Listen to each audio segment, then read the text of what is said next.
सुप्रभात. Very good morning friends. आजच्या विचारधनमध्ये आपण फिलॉसॉफी म्हणजेच तत्त्वज्ञान या शब्दावरती विचार करू आणि अभिव्यक्त होऊ. फिलॉसॉफी हा शब्द फिलिया प्लस सोफिया म्हणजे love for knowledge. Love for knowledge is what the meaning of the word philosophy. तत्त्वज्ञान जे मूळ तत्त्व आहे त्याच्याविषयीचं असलेलं विशेष ज्ञान म्हणजे तत्त्वज्ञान. तर ह्या तत्त्वज्ञानाचा आमच्या वैश्विक दृष्टिकोनातून मानवी समाजाने खूप घोळ केलेत आणि त्यामुळेच बरेचसे धर्म तुम्हाला रिलिजन्स अस्तित्वात दिसतात. म्हणजे मूळ जे तत्त्वज्ञान जे आहे हा विषय 5-10 हजार वर्षापूर्वीचा आहे, परंतु त्याच्या बाबतीत म्हणजे आमचं नालंदा विद्यापीठ जाळण्यात आलं आणि खूप ज्ञान आमचं त्या अग्नीच्या द्वारे गिळंकृत झालं.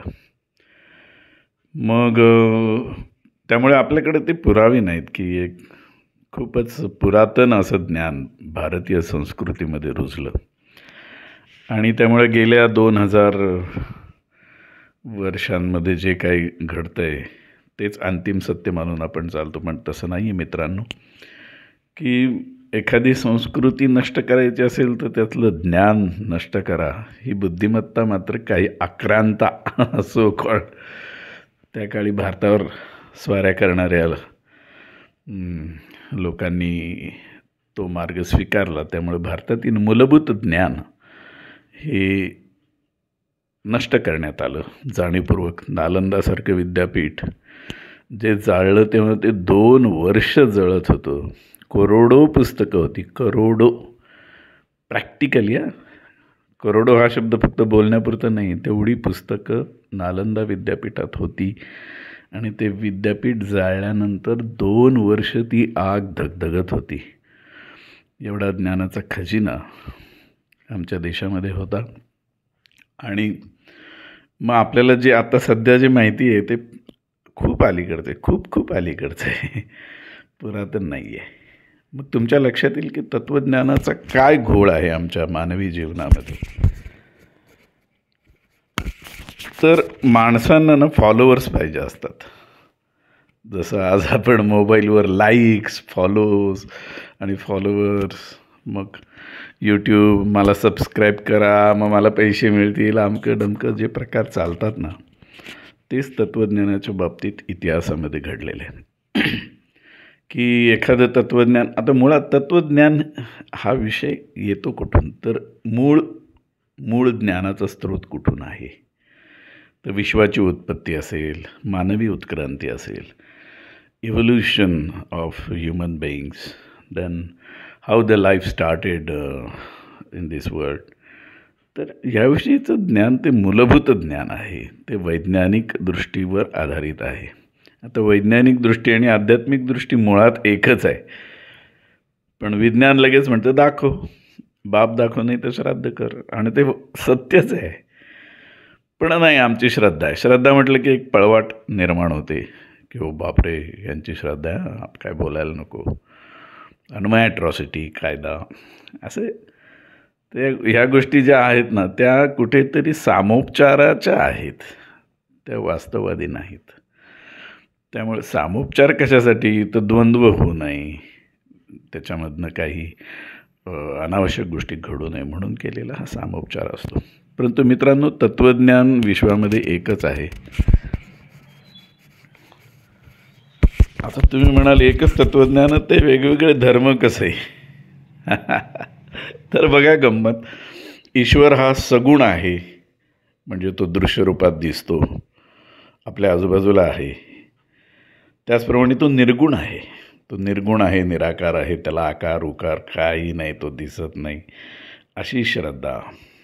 म्हणजे ते वास्तवच आहे ना. म्हणजे आपण विज्ञानाच्या दृष्टीनं म्हटलं टाईम, स्पेस आणि एनर्जी लॉजिक, तसंच आहे. ती एनर्जी ही दिसते का, नाही, पण असते.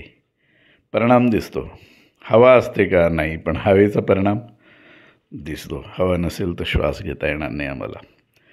तर हे जे कटू वास्तव जे आहे ते कटू वाटतं तुम्हाला, परंतु प्रत्येकाच्या श्रद्धांमध्ये त्यामुळे फरक पडला आणि असे समाजामध्ये गट निर्माण झाले की ही मूर्तिपूजा मानत नाहीत आणि यांच्यामध्ये अंत्यविधी असा केला जातो, शरीर जाळलं जातं, यांच्यामध्ये शरीर पुरलं जातं.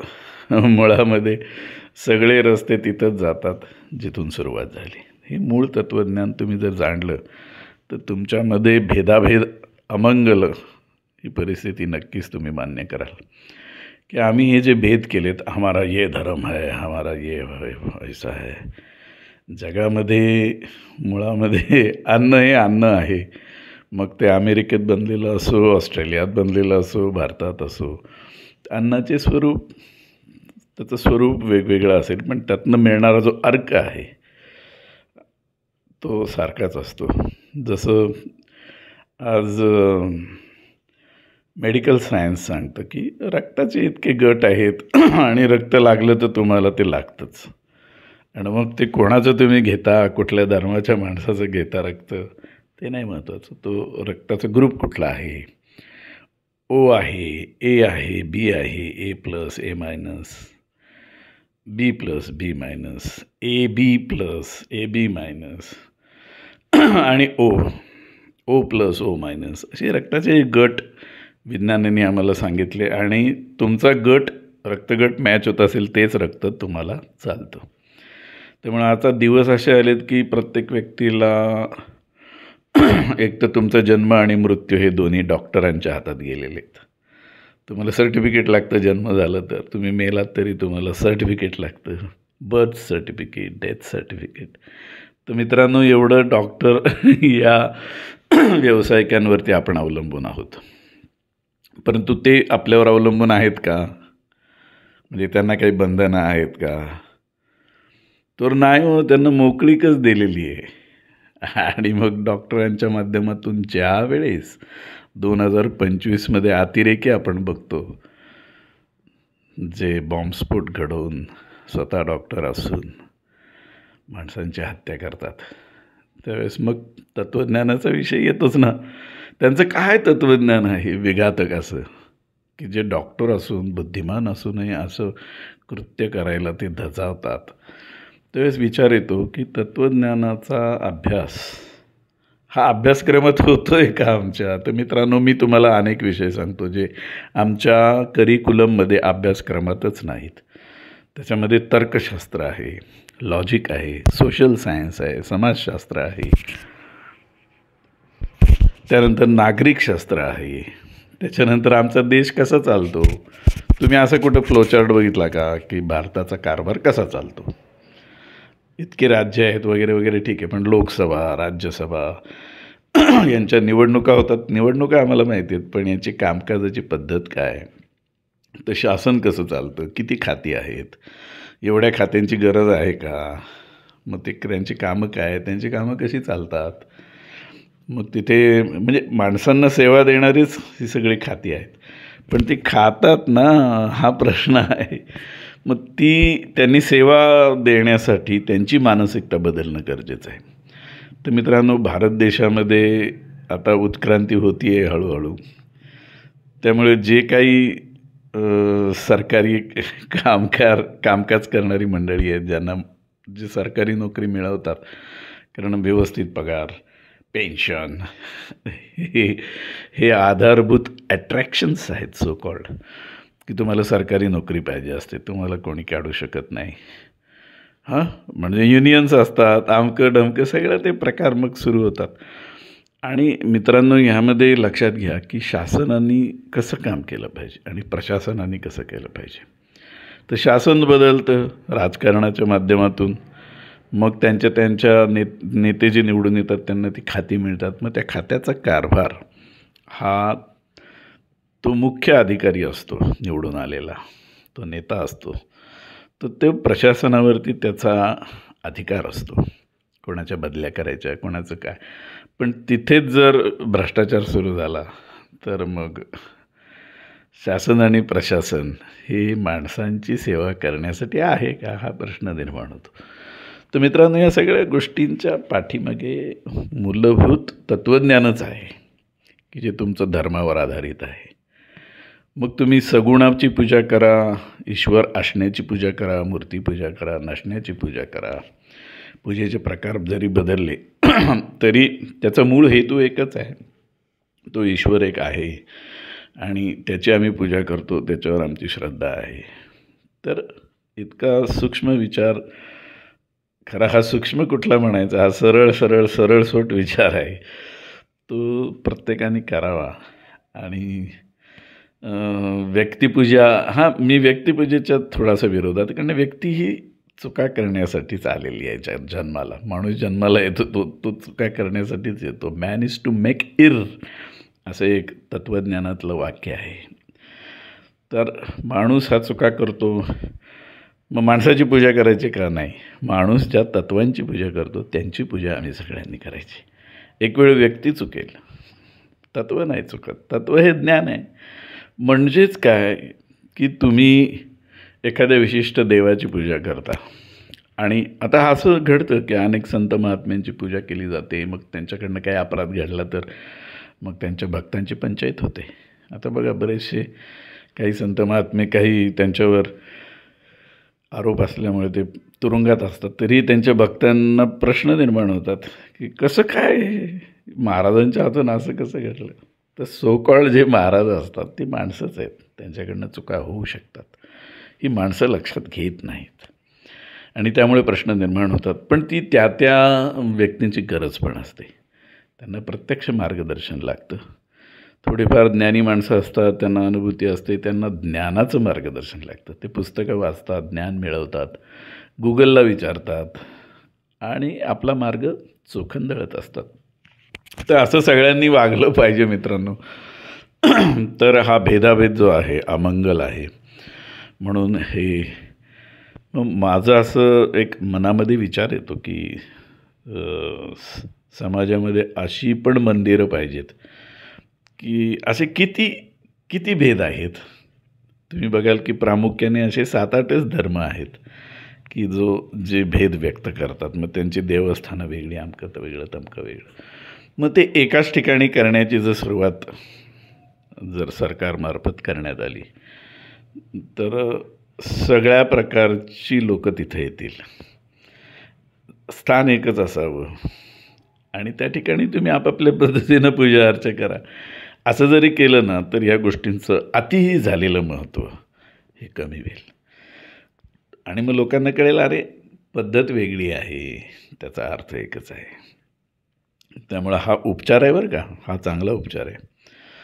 तर सामोपचारानं गोष्टी घेण्यासाठी अशी समाज मंदिरं उभी राहिली पाहिजे की ज्या समाज मंदिरांमध्ये सो कॉल्ड जे भेदाभेद आहेत ते सगळ्यांना स्थान आहे. आणि परत असं पण एक स्थान आहे जे सांगेल रे हे भेदाभेद अमंगल आहेत. त्यामुळे तुम्ही एखाद्या दिवशी एखाद्या विशिष्ट धर्मानुसार प्रार्थना करा, दुसऱ्या दिवशी वेगळ्या पद्धतीने करा, 7 दिवस 7 वेगवेगळ्या पद्धतीनं प्रार्थना करा. तुम्ही नाही बदलत म्हणजे मेरा रिलिजन बदल गया, मेरा धर्म बदल गया, असं काही नसतं. तर हा जो विचार आहे यातनं सर्वसामान्य माणसाला बाहेर काढा रे, तुम्ही बाहेर निघा. आपण पण मग काय होतं, सामाजिक दृष्टिकोनातनं आपणही वाटले जातो. कशाला वाटून घ्यायचं स्वतःला? मला असं वाटतं की ही परिपक्वता 21व्या शतकात तरी आलीच पाहिजे, त्याला पर्याय नाही आहे. कारण भेद वाढले की मग भांडण, तंटे, देशांमधली मतभेद, जाळपोळ, युद्ध हे आता नाही चालणार आपल्याला. कारण कलियुग म्हटल्यानंतर कलियुगानंतर परत सत्ययुग येणार, म्हणजे कुठेतरी प्रलय होणार. मग जर आमचं अस्तित्वच जर प्रश्नामध्ये आहे तर मेरा ये धर्म मेरा वो धर्म करत बसलं तर आता आम्हाला विज्ञानाने एवढी प्रगती केली आहे की जर पूर्वी सो-कॉल्ड जे प्रलय होते, पाण्यामुळे पृथ्वी बुडणार, अग्नीमुळे जळणार, तर ह्या सगळ्यावरती विज्ञानाने प्रगती एवढी केलेली आहे की आम्ही त्याच्यावर विजय मिळवू शकतो. म्हणजे संपूर्ण मानवजात नष्ट होणार नाही. आज तुम्ही स्पेसमध्ये जाऊन राहिले, एक 6 महिने तर माणूस वर्ष राहतो. सुनीता विल्यम्स आमची जवळजवळ 2 वर्ष स्पेसमध्ये राहिली.